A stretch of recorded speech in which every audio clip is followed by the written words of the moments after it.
Hi everyone, welcome back to my little studio. Today I'm going to catch you up on what happened in February. And for those of you who don't know me, if you're new around here, hello, welcome. I'm Eleanor Trier and I'm a professional artist living and working in Copenhagen in Denmark. And on this channel I just bring you behind the scenes of my life as an artist, all the stuff I get up to. So I have to apologise, I'm a little bit low energy today. I've just finished my recent exhibition. We had a big party. I got a little bit drunk, so now I'm very old. It takes me about a week to recover from a night of drinking, so I'm a bit low energy. I'm feeling a bit sort of February-ish. Not feeling great, but I'm here, I'm showing up, and I really want to bring you in and let you know what's been going on in February. So let's have a look.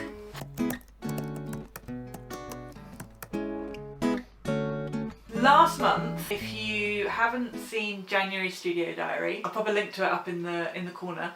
I said that I was going to be working on a new collection called Things Men Have Said to Me Instead of Hello, which has been super exciting, and I'm really happy to report that I managed to spend like a solid 2 weeks putting that collection together.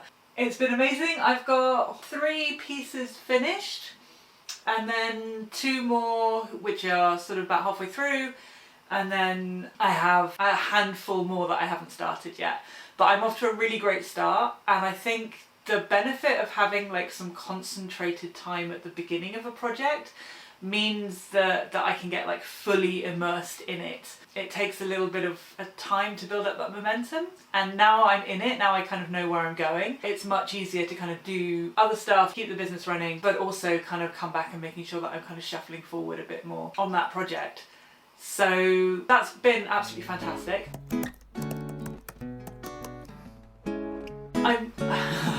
I'm not quite ready to share them with you. I might give you a few like cryptic corners just so you can see where my inspiration from last month and the materials I was playing with, how that's translating. But I'm not ready to share the finished pieces yet. There's only 3 people that I've shown them to so far, and the feedback has been great. I'm so excited about sharing this collection. I don't know if I'm going to be able to do it on YouTube. As you can guess from the title, Things Men Have Said to Me Instead of Hello, let's just say I don't want to get demonetized, but I will figure out a way to share them, probably on my own blog or in my email newsletter. So if you haven't already, make sure that you're signed up for that, and then I can share everything without anybody censoring me or whatever. So art making, there's been a lot happening, but not very much that I can really show you or even really talk about very much at this stage. I'm very much like in it at the moment. The pieces, the way I'm putting them together is quite labour intensive. Like there's a lot of very kind of slow, delicate handwork. Some pieces are sort of like almost mosaic-like.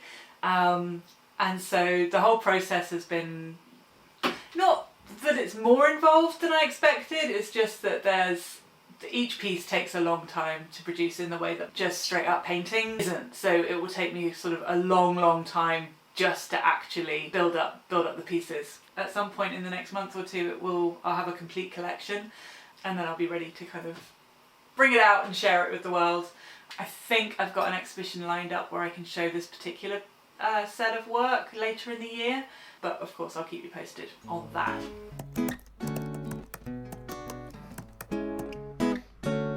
We went to see a fantastic exhibition last week which was called The Portal of Dreams, and it was an exhibition of symbolism. I've got the catalogue here, which is in Danish unfortunately. Some of the smaller art museums only do catalogues in Danish, which I suppose is fair enough. The bigger ones you can usually find English versions, but really it's the pictures that are the most important thing. But it was a wonderful exhibition of symbolism. It was full of really beautiful work, but there was one particular section of the exhibition that really excited me. It was all about monsters, and particularly like monstrous women. So as you can imagine from a symbolism exhibition, there was lots of kind of mythical beasts, Medusa and harpies and female sea monsters, and I found that like really inspiring. There's a whole thread going on in my mind at the moment about art monsters, female monsters, grotesque bodies that I'm really excited about pulling on. I think that might be something that happens not right now but in the future certainly. So yeah, this was fascinating. Lady monsters, there's definitely something there, that a thread there to pull on, and we'll see how long it takes me to get that together. Interestingly enough, there was a lot of reference to Pre-Raphaelites, Art Nouveau, and William Morris and that kind of thing in the exhibition. And we had just discovered a fantastic YouTube channel called Henny Talks. We watched a couple of talks, one of which was on a Belgian Art Nouveau architect called Victor Horta, and it was just magnificent. Like the sheer decorative beauty of what he created is mind-blowing. And the other one that I'd watched was on William Morris and the arts and crafts movement, and it was really fun to see those kind of referenced in this exhibition like a couple of days later. I do also want to mention, not necessarily because it inspired me, but it's definitely very close to what my work is about. There's a wonderful animated film called Flow, which is about cats, the world floods, and the cat goes on a little adventure and meets lots of friends. There was no talk, like the animals couldn't talk to each other, but they communicated the whole way through, and you had a very kind of clear sense of their personalities, and it was just really beautiful. Not a single word was spoken, and yet the communication between the characters was so clear. And communication is something that is a really kind of central thread in my work, how we make ourselves understood. And so this was a really interesting exercise in how we're able to convey that without actually using language. And it's a beautiful film. It made me laugh, it made me cry, it was deeply kind of emotionally resonant. So I highly recommend checking that out if you haven't seen it already. I think it may have won an Oscar, I'm not sure. Anyway, brilliant. So I will pop some links to all of this stuff in the description so you can have a look and check out what I'm talking about.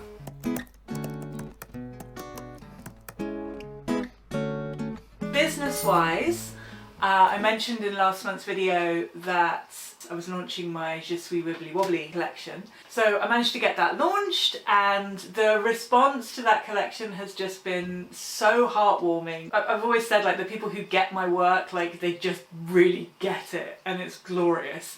And that's definitely been the response to this collection as well. Like, people are really excited about what I'm doing, which is incredibly gratifying for me as an artist, obviously. It's just been a really lovely, nourishing experience. Yeah, if you missed out on the big kind of launch, the encouragement period, they're still up on the website. A bunch of them have sold, but there's still some left. I made a couple of videos about it. My last couple of videos were about the inspirations behind it and why I made them, and that was really fun to make. You guys really like Lars.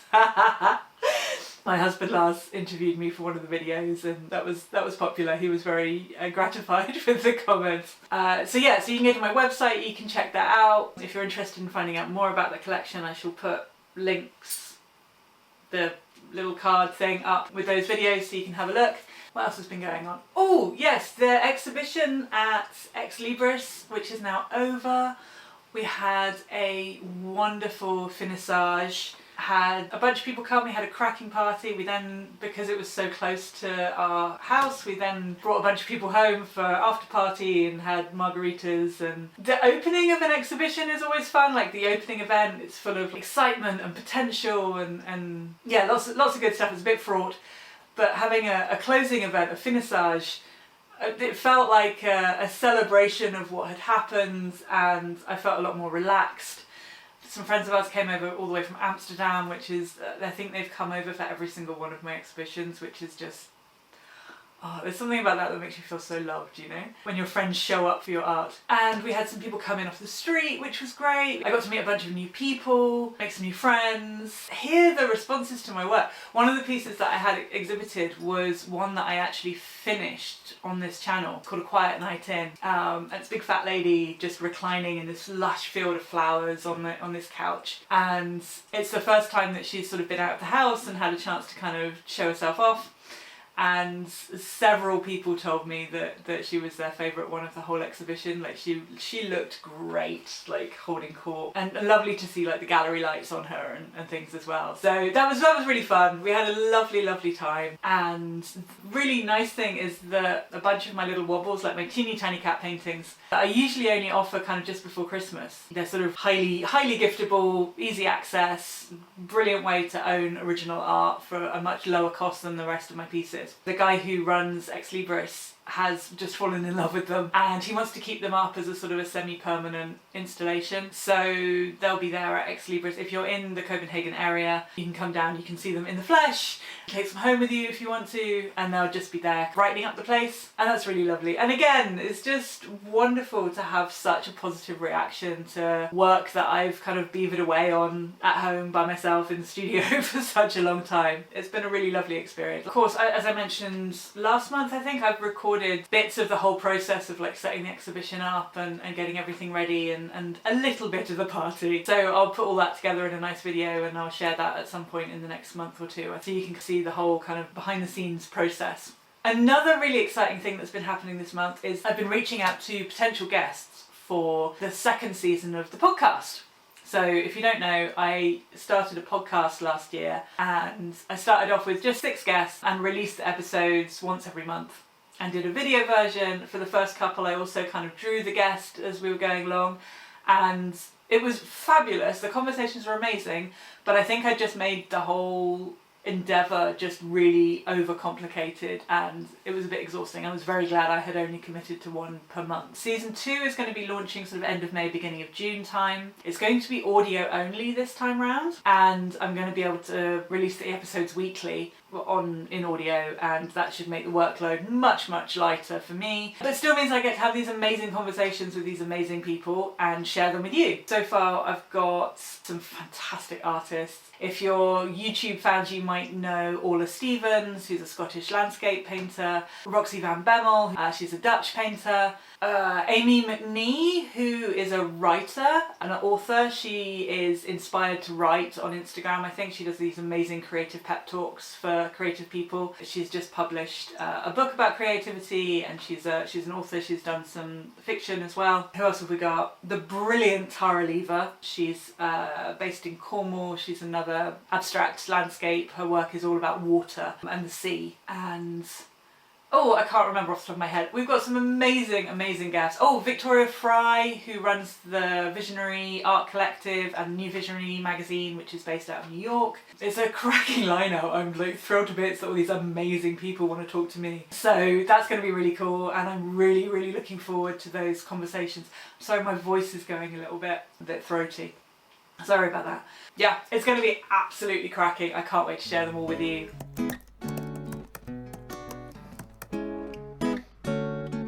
Next month is March, which if you're watching this, it will already be March, and I have a trip to Liverpool planned. My best friend lives in Liverpool. We see each other very rarely, obviously being friends in different countries, and I actually get to go and see her next week. I'm really looking forward to exploring Liverpool. It's not a city I've been to before, but I think it might be right up my street. And I think it would just be really nice to have a week off. Christmas holidays seemed like a million years ago, and one of the things that I've really been adamant about this year is getting enough rest, because I didn't do that last year and I was very sad, just overworked, overwhelmed. So this year I've planned in a hell of a lot of rest, and this is my first kind of week off of the year, and I can already feel like I need it. Like, I'm feeling a bit poorly. There's been a lot going on, and I'm really looking forward to spending some time with my friends, and also spending some time at home just like chilling out, relaxing, resetting, getting refreshed. I'm also weaving in some more work on the Things Men Have Said to Me collection. That's sort of happening in the cracks now. I don't have any more time, like blocks of time until April to work on that, but I have got some little pockets of time over the course of this coming month that I can shuffle a bit further forward with it, so that'd be really nice. And even if I just get the sort of the half finished pieces done, I'll be very happy with that as a goal. And we'll see how that goes. It'd be nice to do some just like straight up painting as well, because this collection there's a bit of painting, but a lot of it is sort of collage and assemblage, and it's a little bit out of my comfort zone, so it might be nice to just get some canvas out, and I have a couple of half finished paintings that it would be nice to work on, so I might do that as well. We'll see. And then at the end of March I'm recording the first batch of podcast interviews. That's going to be really nice to have those kind of conversations, and I always find it so inspiring and so exciting to speak to interesting people. If this is the first video you're watching, you'll probably enjoy my other videos if you like this one. So I have a little back catalogue on the go now, so do go back and have a look through those. Like it if you liked it, subscribe, leave me a comment and say hello. I love chatting to you. Like, this is the best part of YouTube, is how much lovely engagement engagement there is with you guys. So yeah, I love that. And of course, if you are intrigued by things men have said to me instead of hello, and you want to see that collection kind of as it comes out, the best place to be is on my newsletter list. So do go over to my website, eleanortrierstudio.com/keep in touch, and then I can share like all the stuff that I can't share on YouTube or that happens in between videos. I think that's it for this month. I'm going to go and lie down and have a nice nap. I hope you've had a lovely month, and I will see you in the next video. Bye!